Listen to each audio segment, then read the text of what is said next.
Hey everybody, Neon here. I just got finished sitting down with Swim to do a really fun draft using the Howling Mind Draft Simulator.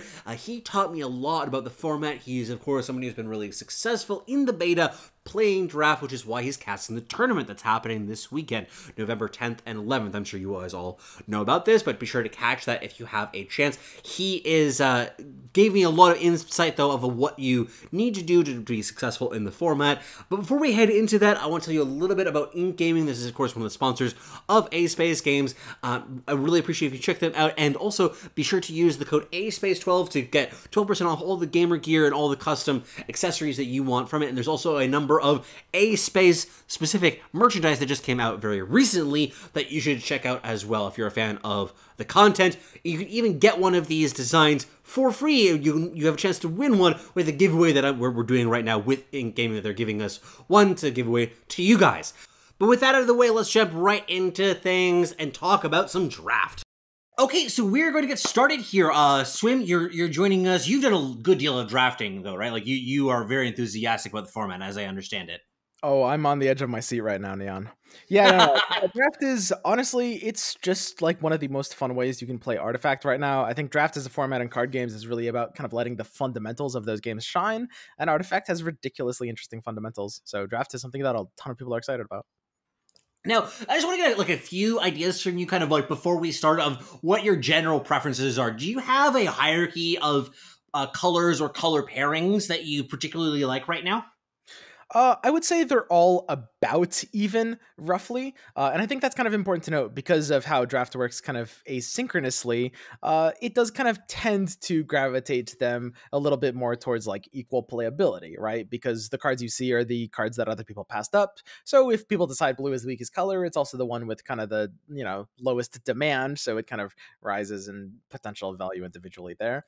However, I will say I think blue is probably the weakest color in draft just because it is like a little bit less consistent. The hero strength is worse, and the cards are not necessarily as proactive as you'd like.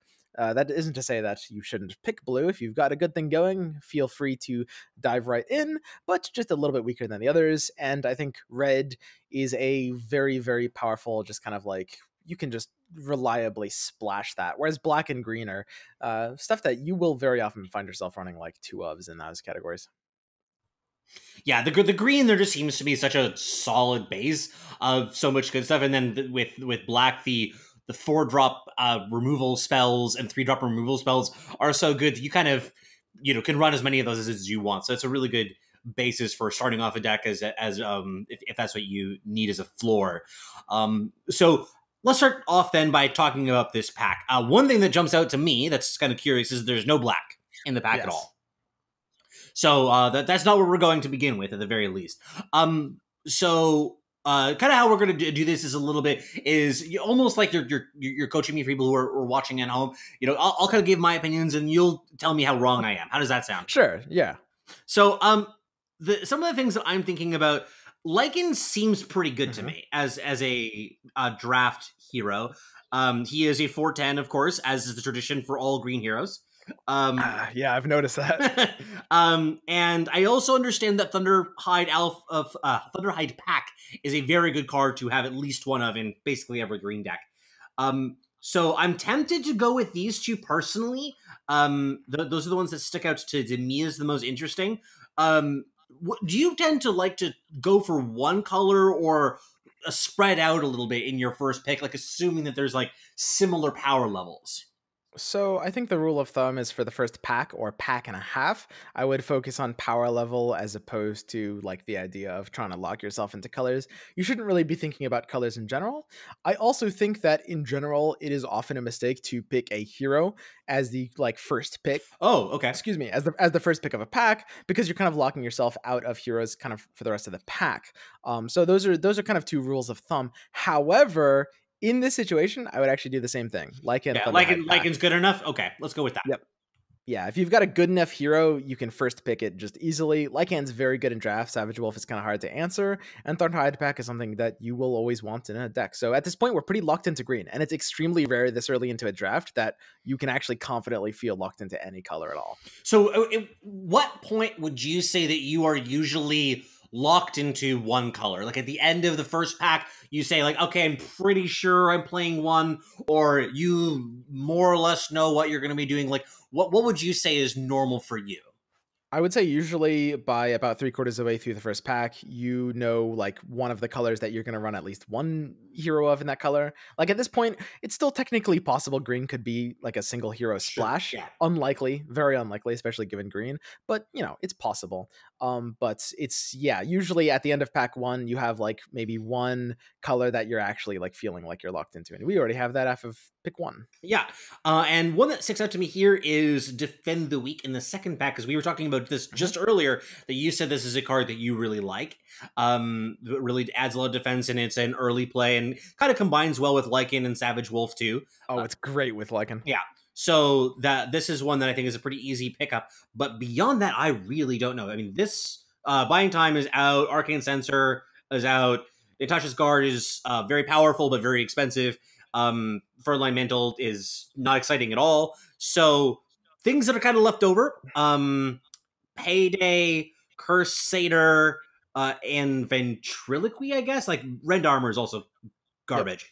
So, all of those are off color of what we've taken so far. I think Ventriloquy is what I would go towards of this.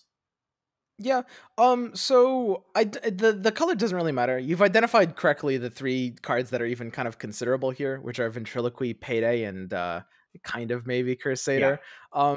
Out of these three, I guess I would probably pick Payday, not because it's necessarily better than Ventriloquy, but because, like, you know, it has combo potential. So it's kind of something that's nice to open up the option for if you get like just some kind of like crazy golds generation. How much do you play decks that have those kind of synergies in draft? Because the rule of thumb is that you should basically just, you know, avoid synergy driven decks in draft. And as a result, like, I've always kind of thought to myself when I've been doing these practice drafts that I just avoid Payday, because I just kind of think, or anything that's like that is just like, I don't, or other things like 9 drops and 10 drops that I feel like I would have to ramp into for it to be effective. Do you end up playing these a little bit more? Do you feel like you can set up those sort of kind of synergies? Yeah, so I think one kind of important thing to identify is that usually with these sorts of synergy cards, there's kind of like one part of the 2-card combo is good on its own, and the other is more on the synergy, right? So, for example, like Thunderhide Pack and Salamane's Favor, we picked Thunderhide Pack already without like the ramp combo, and that's fine. But if it had been the other way around, if we found like Salamane's Favor or something that kind of ramps into it without, you know, the top end, then that's a different story, right? And it's kind of the same with Payday and Ironfog Goldmine. So what you're saying is completely right. Like, there, you know, without Ironfog Goldmine, it feels really weak choosing something like Payday or like other gold generation. But at the same time, just because the alternative is Ventriloquy, it's totally fine to kind of pick up here with the potential of maybe finding gold generation later. Yeah, because if we do somehow, like, you know, get into multiple gold mines, we're gonna be happy to have this. When Ventriloquy, like, if we want an effect like that, we can probably find it. That makes sense. Yeah. Okay. Next. Enchantress, missing out on that one. Kind of sucks because it's a good one for our deck, but at the same time, Lycan seems like it'd be a little bit better. Thunderhide Pack seems like a good inclusion here. Like, I mean, you don't want to go too heavy on the heavy drops, but we haven't exactly exceeded that quite yet. And Ramesk Blessing, I've heard, is actually pretty good. What do you think about these picks? That's just an easy pick for me. Thunderhide Ramesk all the way. This is a really, really unusual draft so far. Like, usually how this will work out is you'll have like one card of each different like hero color. Sure. Because like you want to basically start with you know, you want to kind of leave your options open, but by coincidence, all the cards we've seen so far have been green cards. Well, in some respects, so that does keep our options open, though, because, for instance, if we start opening up, or you're coming into a bunch of good red or black or blue cards, we can pivot into any one of those. Because, like, we only really know one color so far, which gives us the freedom to flex those other colors. I think that things become really boxed in when you have 2 colors that you go deep on early, in which case, if you open up something that is interesting of a 3rd color, you might kind of have that closed off in you a bit. Yeah, I agree. I think it's kind of important to note that, like, just in general, we're not picking these cards because they're green cards, Sure. just because they happen to be the best cards in these packs, and it's just the stars are aligning, so to speak. Yeah, run it hot. I like it. Hmm. Our luck Yeah, seems to have run out. that has it. Um, this one I've heard is decent, Yeah, right? it's quite playable. Yeah. And we do have a black card. I mean, we're definitely not necessarily in black, but that's reasonable to pick up. Different people are in different levels on Lightning Strike. I know that Lumi is big into this one, but I'm guessing that you're maybe not on the same wavelength. It's definitely something that's like draft playable. At the same time, I think the more common option is probably pick a fight. We're more likely Yeah. to go red than blue, especially considering red is just like a great color to run as like a one of, especially if you're offered a few decent red cards. And it synergizes really well with Bristleback, which is a very powerful, very common red hero. Cool. You said that you're a big fan of Blade of the Vigil. Yep. So may as well pick that one up. Bellow, is this one that you ever play? I mean, Rolling Storm. By the way, I thought this card was trash, but I didn't realize that it hit your own towers. No, dude, So, it's genius. It triggers Unearthed Secrets. Come on. yeah, so when we open up the 3 of those in the next packs, then yeah, we'll just draw all of the cards. Such a combo. So I was like, yeah, this card is just utter garbage. Bellow, is this a card that you ever play? Pretty much no. You'd have to be running like a very, very bad draft. I would say I would pretty much never play this card. It just ends up a little below it. And honestly, even if it was like almost playable, Keenfolk Musket is solid. I have no problem. Yeah. Yeah, I was gonna to say that. And these are decent for final pickups. Okay, well, this is actually interesting because the one that jumps out to me is Dimensional Portal as a quite a strong card from what I understand. The Standard Duelist is also one that's pretty interesting, but I'm also noticing Skywrath Mage. This is one that when I've seen it in play in draft games has done a lot of work. Is that how would you rate this card? It's definitely solid in draft. Feels like a draft card. Like Mystic Flare is kind of like good to come down. Has a harder time finding play in constructed with like more competitive options like Luna. But hey, it fulfills the needs of a deck sometimes. Like Skywrath Dimensional Portal is absolutely a consideration here. The other thing to draw your attention to is probably Disciple of Nevermore, which there's a consideration that we might be going into black as well.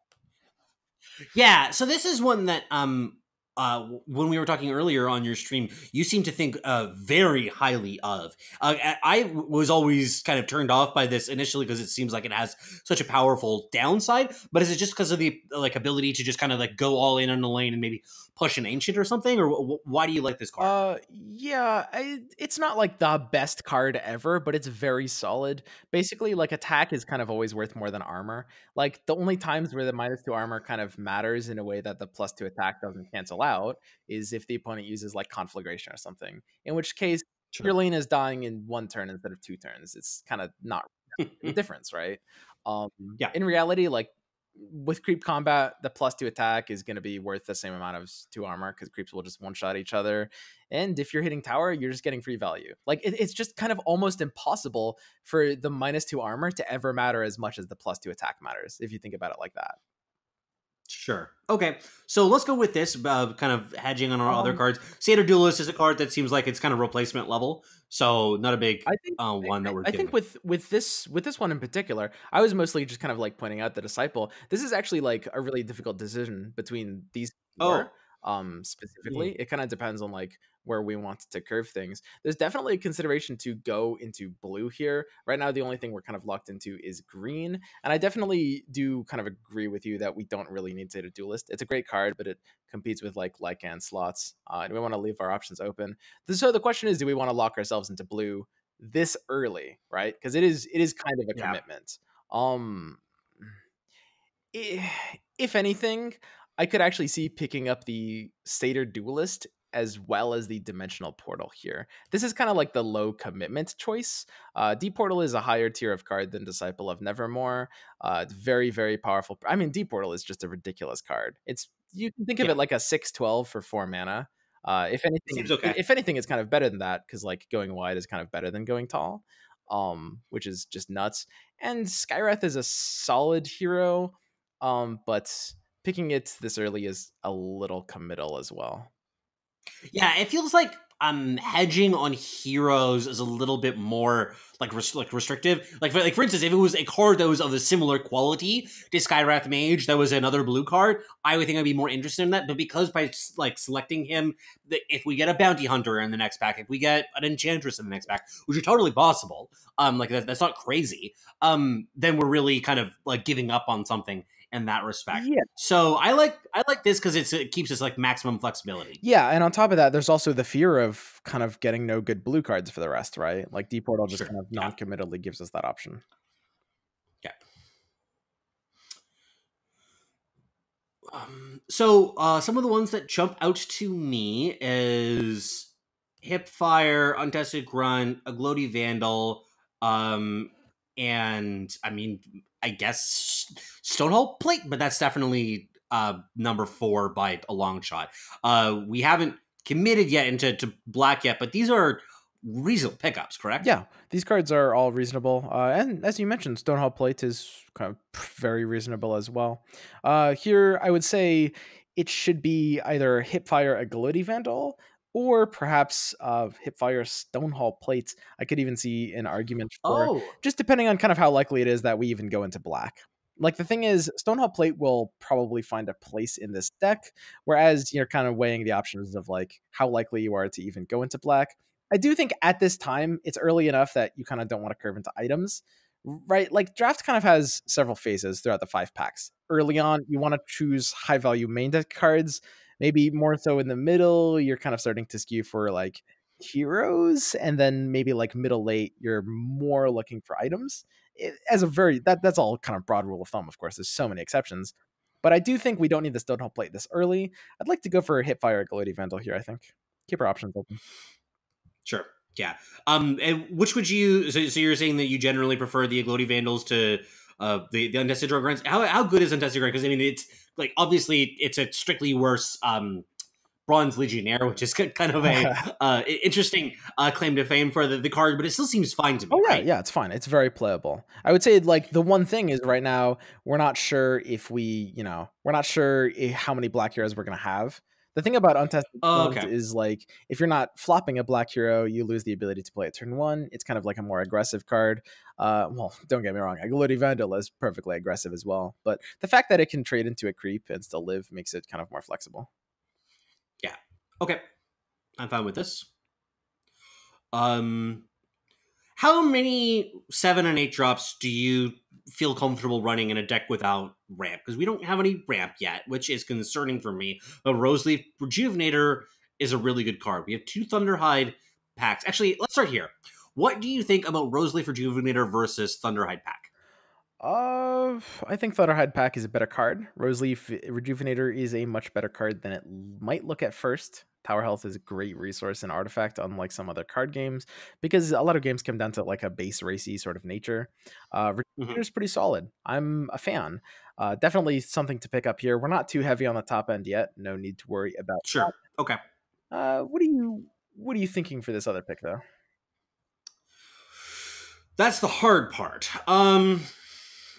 Coordinated Assault seems good in certain kinds of black decks, but it doesn't seem like the kind of black deck that we would be in if we are even in a black deck yet. We're not even sure about that.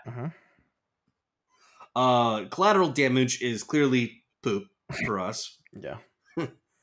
Defensive Stance, Arcane Sensor, similar status. So I guess like the other options are Untested Grunt, Signet Ring.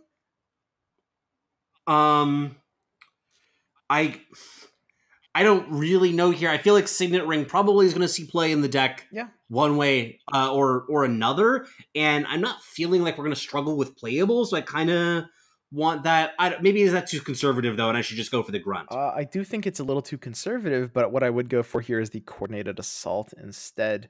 Even though we don't have a high, even though we don't have a high density of black cards, I think it's kind of a trap mentality that these cards say, after you play a black card, do this, right? And there's this mentality that okay, this scales with how many cards of this color are in my deck, right? I don't think that's really that true. Like, not really. In reality, it's the situational cards that do that. It's like the cards like Annihilate, right? The cards like Smash their defenses where you need to be on a specific lane. In reality, when you play this card, it triggers itself, and then it will be on a black hero, and you're playing black cards with your black hero. So the difference between having like 2 and 3 black heroes, like obviously it is better when you're running more black cards, but not by like so much that it's kind of like make or breaking the card. Yeah, I guess that there's probably a bit of a mental trick there where you read this card and say, well, it's not at its best in this deck, so therefore it's bad, when that's a little bit of an oversimplification, because in reality it can be pretty okay. Yeah. Even in a deck that's not playing it. So look, I'm satisfied with that. A Gloaty Vandal. Don't think it mattered. Bellow, I guess.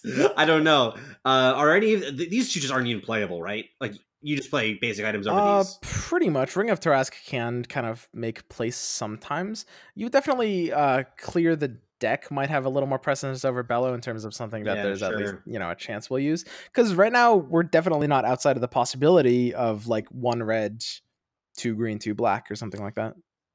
Yeah, when we open up a Time of Triumph next pack, then the clear the deck will feel good. Rebel Decoy is actually very sick pickup for this position, and Broadsword is not playable. Do you play this often? The second card you're picking here will never make it into the deck, unfortunately. Yeah, okay. Let's do this. And Bloodseeker. Okay. Necrophos seems decent in this deck. We don't know if we want to be playing 2 black heroes yet. Bloodseeker's a non-pick for that. Yeah, that's what I was thinking. I was going to say that this is really just a Debbie, yeah. Most likely, or a Farvan. So Necrophos, though, seems like a pretty solid inclusion in this kind of deck, because there's also a bit of a synergy between him and like some of the defensive stuff, like Defend the Weak and Lycan and stuff. I don't know. So this is one that I personally think fits well here. And we're pretty certain that we're black, so that's a good pickup as a result. And Intimidation is a good card to have access to, as I understand it. We don't have very much in the way of hard removal, and having at least 1 Intimidation is probably good. Yeah, it's definitely okay. I think Intimidation is something that is not bad as a one-off. The other 2 options are also Untested Grunt as well as Stonehall Plate. At this point, it's kind of important to just look at like the color ratios a little bit. And we're not sure if we're flopping Necrophos either. Untested Grunt falls off a lot if we're not flopping Necrophos. You can kind of be played on flop or on turn usually. So what do you think? What would you take here, you think? I would like to see the Untested Grunt here, honestly. I think like we've kind of got enough top end that we're looking to just play unit combats, try to pressure early. Necro plus Untested Grunt feels pretty good in this deck, honestly. I'm not unhappy with picking Necro for like the first card in a pack. He's pretty solid in draft in terms of his value over time. Celemane's Favor seems quite solid in this deck, and so does... So Gank, probably not the best here in it relative to other decks, but it's still a good card from what I understand. We could do another Dimensional Portal on the idea of playing them. Like, how good really is Dimensional Portal? Like, I mean, I know it's a great card, but is it like... I mean, I'm willing to play Jamoy for Annihilation, and basically no other blue cards, as I understand it. Like, that kind of... Well, that's what I understand, right? Like, is that too much? Like, if you had no blue cards in your deck, you go into the 5th pack and you open Annihilation, do you take that card? I think Dimensional Portal is probably better in draft than Annihilation, actually. Whoa, hot takes. Wow, I did not realize that, because I've heard so many times that it's totally insane, that Annihilation is totally insane. So Annihilation is kind of a crazy card. I would say the thing is about Annihilation, so think about it like this, okay? This is actually really important, because this is the difference between draft and construct that a lot of players haven't really clued in on yet. Mobility is one of the quintessential differences between constructed and draft. In Constructed, there's a lot more mobility because every single deck on the face of the planet is running 3 Blink Daggers, although I guess some are running 2, maybe, kind of. They're just hipsters. Yeah, I was gonna say. So The smart asses are playing the 2 just to feel clever. I'm one of them, by the way. Okay. But really, Swim, that you're a smart ass, I never would have guessed. Yeah. So when you look at like kind of the underlying sort of like effects of this difference, you can also see when mobility gets lower, sacrificing lanes becomes stronger. Like if your opponent plays 2 heroes into the same lane, if you give that lane up, they won't be able to just like blink back and reclaim, right? Because mobility is less good, sacrificing lanes becomes more good. When sacrificing lanes becomes more good, annihilation becomes less good. Because in any situation where annihilation is really good, honestly, you'd be better off just sacrificing that lane, stranding 2 heroes in it, winning the other 2 lanes, and just taking an easy game. So here's then a better question. What are the cards that you would put into the status of, like, you have nothing of that color going into pack 5 and you open them and now you say, it's like, well, I guess I'm playing Drow Ranger, or I guess I'm playing Time of Triumph now. Like, I'm kind of like forced into it. They're that good. Like, what are the ones that cross that barrier for you? I mean, not necessarily like actual 0, but like you've like 1 or 2 filler quality cards. I was gonna say, I still, by your description, that still sounds like a little extreme, but like the top tier picks, like the best of the best, are gonna be stuff like Mist of Avernus, Time of Triumph, as you mentioned, a couple of the red cards, like Stonehall Elite is definitely up there. You really like just like proactive plays, right? That's another thing about Annihilation. Just like the typical concept of like these reactive plays do kind of fall off. You want just like proactive, just huge value options. But I do think you don't really need board clears, really. Like the thing is, like, it looks like a weird game, Artifact, because like there's only one color that actually has access to board clears, right? Yeah. Like blue. But in reality, the way you should be thinking about the game is every color has access to board clears. The fundamentals of the game basically allow you to choose one lane to sacrifice to make any value put into that lane by your opponent completely redundant. And that in and of itself is effectively, in practice, a board clear, right? So you just have that fundamental ability. This is extremely similar to how it works in Gwent, where you kind of give up one thing to win 2 things. And kind of therefore you don't really need to clear that much. So okay, so I really like getting back to Salaman's Favor and the Dimensional Portal here. Sure, okay, especially because I guess with Gank we don't have good heroes to combo with it yet. Is probably part of the thing that puts over the edge. But you really think the Dimensional Portal is like, is this the best blue card in your mind? Maybe behind like at any cost. Well, I've got to add a real asterisk to this. Like what I'm saying is mostly about draft. Like, yes, no, of course, obviously about draft. Yeah, it might be the best blue card in draft. It's just very proactive, and AOE is less present, so it's just like harder for this card to not just give you very good value. You heard it here, folks. You heard it here first. Okay, so do you think that we're playing blue then now? Or we're splashing blue? It seems very likely that we'll splash blue. But I mean, we'll see. It depends on our card quality options. So here, Hipfire seems like an obvious conclusion. Red, I mean, Bronze Legionnaires is fine, but we really haven't had very much in the way of interesting red. How is Messenger Rookery? Because it seems okay to me. That's a good way to put it. It's okay. It combos like better with heroes that you can kind of like, that have higher attack, like black heroes or red heroes, although of course Necrophos isn't really great with it. It's definitely in the playable territory. I think it's fine to scoop up here. Yeah, especially since we kind of want to get a few more blue cards to fill things out. Salamani's Favor is pretty obvious pickup here. Shield of Bacillus looks pretty strong to me. Yeah, it's good enough. I wouldn't say it's pretty strong, but honestly, it does kind of make the cut. Like we'll put it in on deck. Yeah, I mean it's like one of the items that's worth actually picking some of the time rather than just totally last pick quality ones. Yeah. None of these are likely to make our deck. So strafing run and theoretically maybe possibly buying time could, like, I mean, there is a reality where it could make it in, but yeah, like you said, they're probably not making it. We hope that we're not playing them, is a good way to put it. Ogre, Magi, Dimensional Oh Portal, my slam it. yeah, dude, ship it. Amazing. Yeah, because this particularly seems like a filthy combo. Yeah, I mean that is just something that you are very happy to see. This deck looks pretty disgusting, actually. I will say, regarding how this draft has gone, like it's very irregular to kind of decline red as a color. Like the idea of a tricolor that skips red is like pretty rare that you end up going that, because it means if you see like a good red card, you're kind of gonna be denied access. Like we passed up on that Bronze Legionnaire, for example, but it looks like this is totally fine for us. Yeah, I mean, we're gifted with a conflagration. That seems like real life. What do you go for a second pick? Relentless Pursuit. So, how much do you value mobility effects like this? Because I understand that this card does not see very much play in constructed, but it seems like in it's a reasonable way to get some mobility in draft. Do you include this whenever?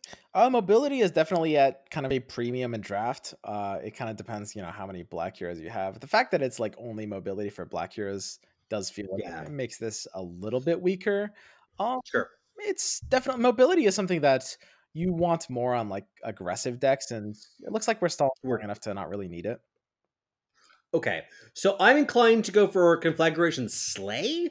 hmm I think that's a very solid pick. The second choice would actually be like something like a second Blade of the Vigil, but looking at our item shop, we don't need that here. So Conflag Slay looks good. Um, So it's at this point where, it's kind of good. We don't need to do it for this pack, but it's still a good practice to kind of like tally up the amount of like playables you have in each sure. pair to like, because you kind of want to like start visually building the deck in your head a little bit at this point.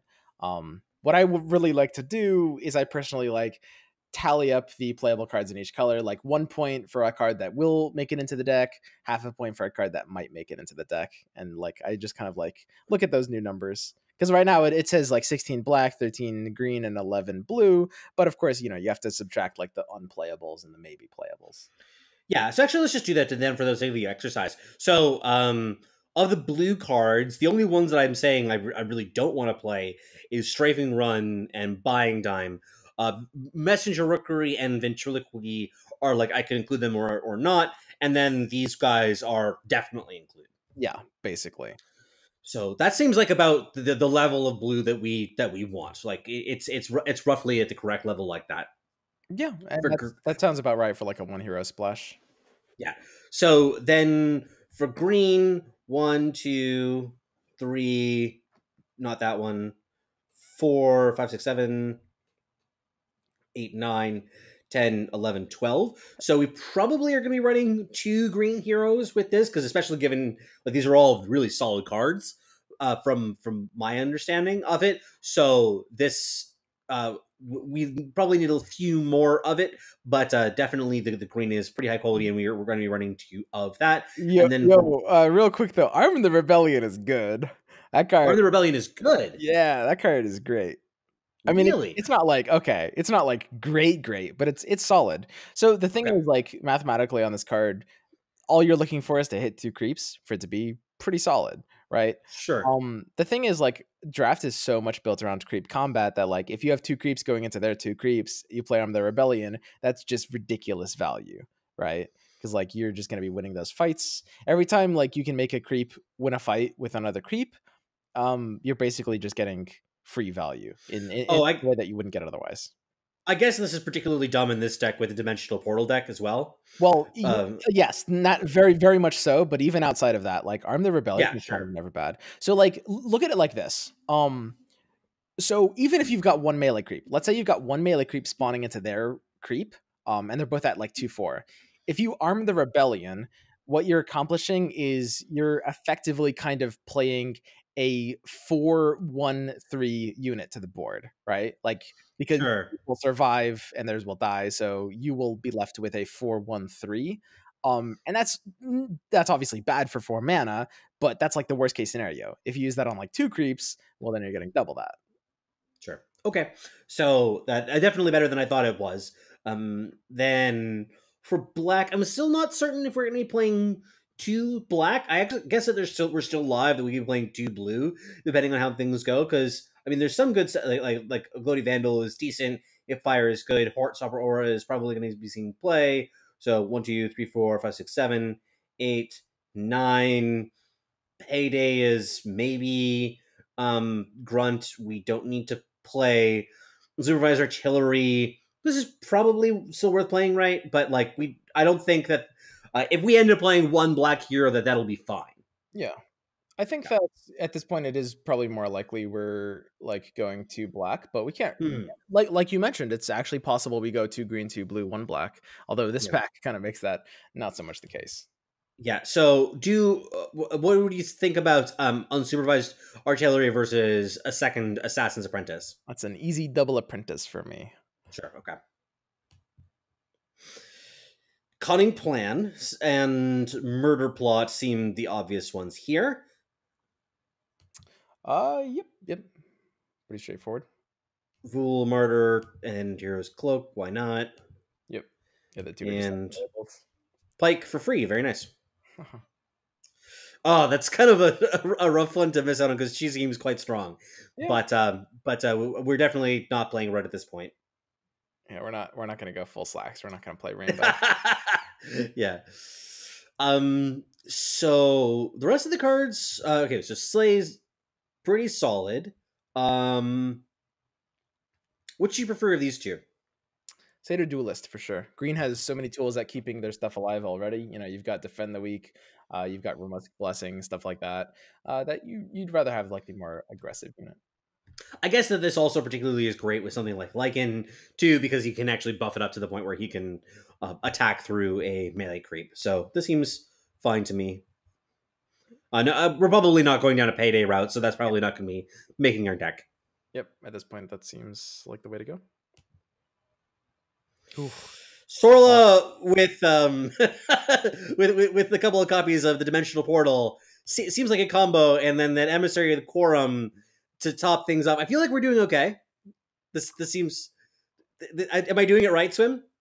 We are doing okay. However, I actually don't know if I like picking Emissary here, which might be a little really, because this is one of the ones people have like described as being S tier. Yeah, it is pretty S tier. Like it depends on kind of our deck. It's just important to kind of like zoom out. It is S tier though. So how many Salamania's favors do we have? Do we have 2 of them already? We have 2. 2.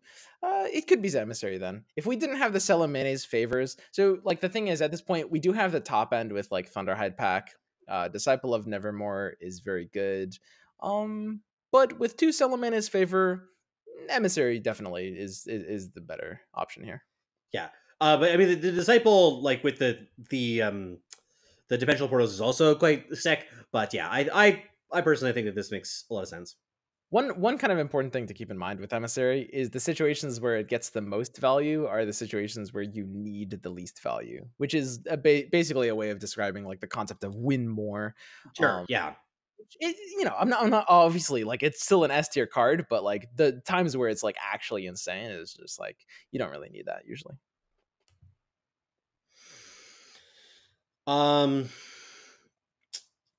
Probably don't need any 7 drops. Hipfire, Assassin's Apprentice is what I'm looking at right now. We might be a little too flooded on black, and I don't think we're probably going to want 3 apprentices. I actually like the Rejuvenator here. Oh, okay. I mean, we're probably not playing either of them, though. Rejuvenator very easily might make it in. It's a solid card. Okay. I mean, I don't... Yeah, you know what? With this deck, it probably doesn't make it 2 of, but yeah. You pick it anyway. Assassin's Veil, I think, is probably better than most of this stuff, and better late than never, I guess. Yeah, that's what I would choose. It doesn't really matter, I think. Arm of the Rebellion, very nice late pickup. The rest of these are not making the deck. Yep. A Gloaty Vandal might make it in. Okay, perfect. Well, let's put this puppy together. Okay. Ogre, definitely in. Necropho, Sorlicon, Lycan. We probably have to play then a Farvon. Looks good so far. So where do you see these heroes coming out? Like which heroes on which turns? Um, I I think that we want to put Ogre on turn 2 because we have a lot of 4 drops Yeah. with the between the buying time and the like ignite and conflagration is like it's the next turn afterwards. But I like the idea of him not coming out on turn 1 so that we can make sure that he's in a safer lane. Uh-huh. Maybe just have to rearrange it like that. Um, Sorlicon, Necrophos. We should probably put together what the deck looks like just so that we can Yeah. take a better look Okay. at the card first, right? Okay. Okay. We can do that first. Okay, so conflagration, 3 of these guys. Ignite. Oh yeah, that has to go in afterwards. Maybe a cutting plan. Emissary of the Quorum, Thunderhide pack, Roses for Generator, Summoning Favor, Arm the Rebellion, Rebel Decoy, Defend the Weak. If I'm making something that's an egregious mistake, let me know. I'll let you be for a bit. Okay, I'll let you okay. know. Okay. I mean, this is hard because we got a lot of good stuff. Oh, yeah. I mean, we're totally fine here. And this is why I like doing tricolor drafts. I think that, like, I mean, to be perfectly honest, so there are some drafters that just really hate tricolor. Mm. I think that, like, it will hold back a ton of drafters if they just, like, want to go duo most of the time. I think, like, tricolor is totally fine. It's something you're going to want to do a lot of the time. Like, something kind of close to 50% of the time, like, in that kind of range. Wow. Maybe 40% of the time at least. Slay 1. Right now, what are we at now? Right now for black, we're gonna be playing 2 black, so we need a couple more black cards probably, and a couple less of the green cards likely. Um, um, I don't know. Oh man, it's so hard to play with, like to figure out which of these cards, especially having not played with any of them. Like it's hard for me to evaluate which one. Okay, so for instance, Untested Grunt versus Assassin's Apprentice. What would you include if you had slots for one of them? In a draft deck, usually Apprentice. Sure. In a constructed deck, if it was aggro, Grunt. Sure.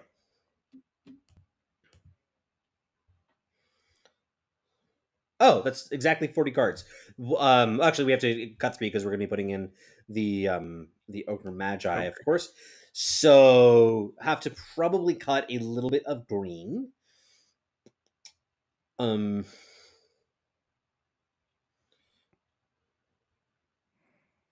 All these cards are so good. What do I do? Yeah. What do I do? Yeah, they very much are. It's a difficult decision. So I guess like the one thing in green is you can probably cut one of the Satyr duelists. That's just like an easy one cut because you've got like a lot of good like green 4 drops. And the second cut here is maybe a little bit trickier. Because you've got like great top end, but a lot of kind of like synergistic low value cards, right? For example, if we didn't have 3 deep whirls, I would say cut one of the armor rebellions, Yeah. right? But we do, so that's a lot harder. I would actually go ahead and just cut the other Satyr duelist here. I think that's totally fine. Like, it's nice to have kind of the turn 1 plays of defend the weak rebel decoy. Then we need one more cut. We have 8 blue cards. These ones seems quite solid. We could probably just want to cut a 4-drop because we're so glutted on 4, which is just the case in it seems like every deck. Yeah, every deck. Yeah. And that just happens. Well, how about we just go either just like the hip fire? Does that seem reasonable? We have what, 3 hip fires? Yeah. Go down to 2. Okay, so with this configuration, then I feel like we have a higher demand for 3s on black, but I guess the Slay is one of them, which isn't a huge concern. I could really see a lot of different configurations here working for the hero flips. What would you do? I'm actually just I really don't know. How do you think through this? So I would probably go with flop Farvan, Lycan, Sorla, turn Ogre, River, Necrophos. And this is like basically, it's like you said with Ogre, you want to play him on 2 for the sake of deep portals. Specifically, Necrophos is just kind of your weakest hero. His passive does kind of incline you to have him on the board early, but he also sometimes just dies. And you're not really in a huge hurry to have him. I think that might not work. Okay, so this is the main deck. Let's take a few minutes to talk about the item deck. We of course are going to start off with our 3 Travelers Cloak, Mhm. and then we can probably include one of the Assassin's Veil, Stonehall Cloak, Blade of the Vigil. How many does that have? That's 8. Short Sword. Uh, yeah, the one short sword will, I guess, have to make it in. Good. So what are we at? We're at 9. How many health items? We have 5 health items, or sorry, 4 health items for weapons and an armor. Yeah. Man, were you there on my stream when I said that? That's Yes, just how a exactly. lot of Yeah. You were there. I was there when you were saying that, and it does seem like a good mix for us. But it just is natural for this deck, though, so I like it. Yep. And honestly, this looks pretty solid. Like I see kind of like no real weaknesses here. 3D portals is just like insane, like absolutely ludicrous. Plus like arm the rebellion. Like you're just gonna be putting out a ton of proactive value, and you got some late game to slap down. Sometimes even cheat out early with Salamane's favor. Like this is all around just a great deck. Yeah. So if you were going into that top 8 of the $10,000 tournament, you feel pretty comfortable with this one. Yeah, absolutely. I mean, like these, I do think these website simulators are a little generous, Yeah. in terms of kind of what they offer you. So like usually you draft above average decks with them. Yeah. That being said, like it's kind of important to like look at this deck and kind of like trace back where many of the decisions came in, right? Like choosing one dimensional portal, not going for Skywrath. Hey, we got Ogre, which if anything is probably a little bit better as a card. You've got kind of like, Ignite coming down. You've got a lot of synergies, and the fact that we're a tricolor deck, A, it opens us up to more options, and B, it gives us like a higher average card quality, right? It's a little more skill intensive to play a tricolor than a duo. But in terms of like kind of how it ends up working, you just open up so many more options. Yeah, I'm really excited to see that in the tournament that's happening this weekend. I'm sure that anybody who's watching this knows about that that's happening, but I'm very interested to see what different people bring to the table in terms of that balance, because I do understand that that's kind of a division within the beta testers, that there are those who are quite comfortable doing these 3 color builds, and there are those who want to avoid them. So definitely, I think that'll be an interesting thing that I'm looking forward to seeing. That, is there anything that you kind of would say for yourself that you're looking for or specifically want to learn about while as you're casting it? Uh, I wouldn't be able to pinpoint anything specific there, honestly. Okay. That's cool. Well, thank you so much for coming by. Of course, I'm sure that everybody here knows about Swim's channel, but you can find it down in the comments below and in the description as well. Link to that. So be sure to send your subscription his way. And you can find him. You can also find him on Reddit, not on Reddit, on Twitter as well. Anything that you want to plug other than the fantastic tournament that's happening this weekend? No, I'm all plugged up over here. I'm good. Great. Thank you so much, though, for your time. This was a lot of fun. And thank you for joining us, everyone. Take care.